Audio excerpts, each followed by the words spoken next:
शेतकरी बंधूंनो नमस्कार. अन्नदाता शेतकरी न्यूजच्या या विशेष विश्लेषणामध्ये तुम्हा सर्वांचे स्वागत आहे. आज आपण साता समुद्रापार सुरू असलेल्या इराण, इस्रायल आणि अमेरिका यांच्यातील युद्धाचा भारतीय शेतीवर होणाऱ्या 10 मोठ्या परिणामांबद्दल सविस्तर माहिती घेणार आहोत. हे युद्ध केवळ बॉम्बस्फोटांपुरते मर्यादित नाही, तर त्याचे थेट चटके तुमच्या शेतात आणि खिशात बसणार आहेत. विशेष रिपोर्ट: इराण इस्रायल महायुद्ध, भारतीय शेतीवर होणारे 10 गंभीर परिणाम. 1. डिझेलच्या दरात प्रचंड भडका. भारत आपल्या गरजेच्या 85% कच्चे तेल आयात करतो.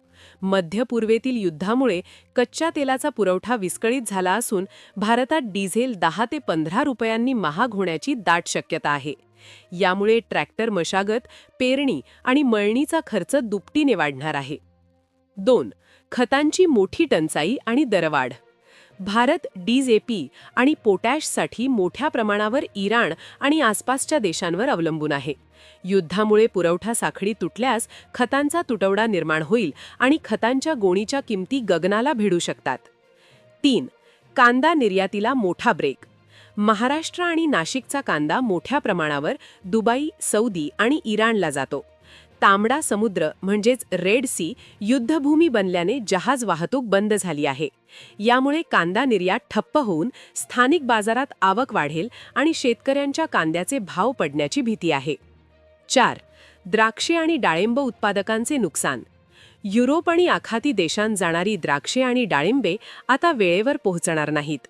मालवाहतूक भाडे 300% वाढल्याने फळ उत्पादक शेतकऱ्यांचा नफा शून्यावर येऊ शकतो. 5. कीटकनाशके आणि रसायने महागणार.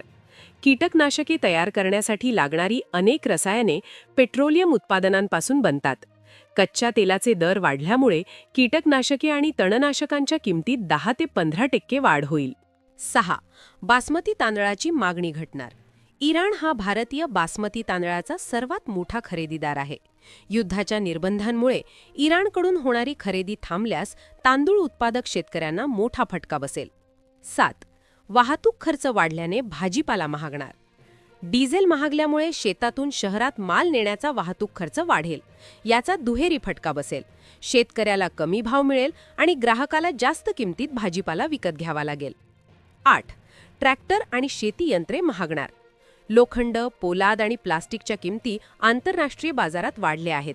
यामुळे नवीन ट्रॅक्टर, रोटावेटर आणि इतर अवजारे खरेदी करणे शेतकऱ्यांच्या आवाक्याबाहेर जाईल. 9. पेमेंट अडकण्याची भीती. आखाती देशांतील बँकिंग व्यवहार विस्कळीत झाल्याने निर्यातदारांचे पैसे अडकतील. याचा परिणाम म्हणून व्यापारी शेतकऱ्यांकडून माल घेताना हात आखडता घेतील, ज्यामुळे बाजारात मंदी येईल. 10. सोन्याची दरवाढ आणि ग्रामीण अर्थव्यवस्था. युद्धाच्या भीतीमुळे लोक सोन्यात गुंतवणूक करत आहेत. सोन्याचे भाव 1,60,000 पार गेल्यामुळे ग्रामीण भागातील लग्नसराईचे बजेट कोलमडणार असून शेतकऱ्यांच्या बचतीवर ताण येईल. शेतकरी मित्रांनो, या जागतिक संकटाच्या काळात सरकारने खतांच्या सबसिडीत वाढ करून शेतकऱ्यांना संरक्षण द्यायला हवे का? तुमच्या भागातील खतांचे आणि डिझेलचे दर काय आहेत? कमेंटमध्ये नक्की सांगा. शेतीविषयक अशाच सखोल आणि खात्रीशीर माहितीसाठी पाहत रहा अन्नदाता शेतकरी न्यूज.